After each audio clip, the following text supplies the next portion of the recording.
حدیثوں کی کتابوں میں، وہ چیزیں آپ تک پہنچائیں گے۔ ایک صحابی ہیں، نام یاد رکھنا جو بھی آپ کے سامنے ہم عرض کرتے جائیں گے انشاءاللہ، زید بن حارثہ رضی اللہ تعالیٰ عنہ۔ جب بھی کسی صحابی کا نام آئے تو آپ کیا کہیں گے؟ رضی اللہ تعالیٰ عنہ، اس لیے کہ اللہ نے قرآن میں فرمایا ان کے لیے کہ اللہ ان سے راضی ہو گیا، تو یہ لفظ صحابہ اکرام کے لیے ضرور استعمال کریں۔ زید بن حارثہ کون ہیں؟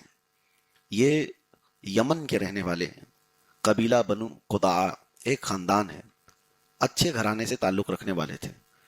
بچپن میں عمر 10 سال کے آس پاس کے قریب کی تھی، اپنی ماں کے ساتھ ننیہال جا رہے تھے۔ ماں بچے کو ساتھ میں لے کر اپنے میکے جا رہی تھی، تو راستے میں چلتے ہوئے ایک جگہ پڑاؤ کیا۔ اتفاق ایسا کہ راستے میں ڈاکوؤں نے حملہ کیا، تو اس وقت قافلوں کو لوٹنے کا عام رواج تھا، تو وہ ڈاکو قافلے کو لوٹ رہے تھے۔ تو زید بن حارثہ اپنی ماں کے ساتھ سفر پر تھے، اپنے نانا نانی کے گھر جا رہے تھے۔ اتفاق ایسا ہوا کہ چھوٹا بچہ ڈاکوؤں کے ہاتھ لگ گیا، اور ڈاکوؤں نے ماں سے جدا کر کے اس بچے کو اغوا کر لیا، کڈنیپ کر لیا، اور لے کر کے نکل پڑے۔ ماں چیختی رہی، چلاتی رہی، لیکن بچے کو ڈاکوؤں نے چھوڑا نہیں، اور اپنی تحویل میں لے کر کے لمبا سفر طے کر لیا۔ ڈاکوؤں نے اس بچے کو لے کر یمن کے کسی محلے میں نہیں، بلکہ سیدھے عکاظ کا ایک بازار لگتا تھا مکہ اور طائف کے بیچ میں، تو عرب میں لے کر کے آئے، اور اس کے بعد جو بازار ہوا کرتا تھا انسانوں کو خریدنے کا، انسانوں کو بیچنے کا، غلامی کا دور تھا۔ زید بن حارثہ کو غلام بنا کر ڈاکوؤں نے بیچ دیا۔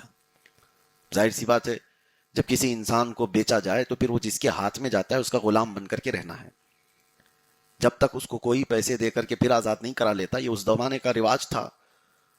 تو جو شخص اس کو خریدے گا وہ اس کو اپنے غلام کی حیثیت سے رکھے گا زندگی بھر۔ اب اتفاق کی بات دیکھیں، زید بن حارثہ کی ماں کے ساتھ جو حادثہ ہوا، یعنی بیٹا آنکھوں کے سامنے چھین لیا گیا، اور حقیقت یہ بھی تھی کہ یہ ماں باپ کی بہت لاڈلے بھی تھے، اور جب لاڈلا دور ہو جائے تو ماں باپ کی کیفیت کیا ہوتی۔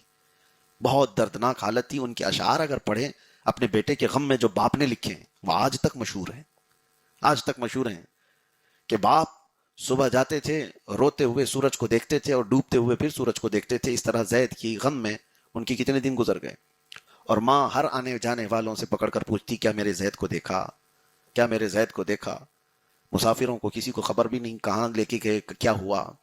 غم میں تو انہوں نے اشعار یہ تک لکھے تھے کہ اے نکلنے والے سورج، اے نکلنے والے چاند، ہمیں یہ تو بتا کہ ہمارا زید زندہ ہے بھی، یا اس کو زمین نگل گئی، یا اس کے ساتھ کیا ہوا، اس کی کوئی خبر تو آ جائے۔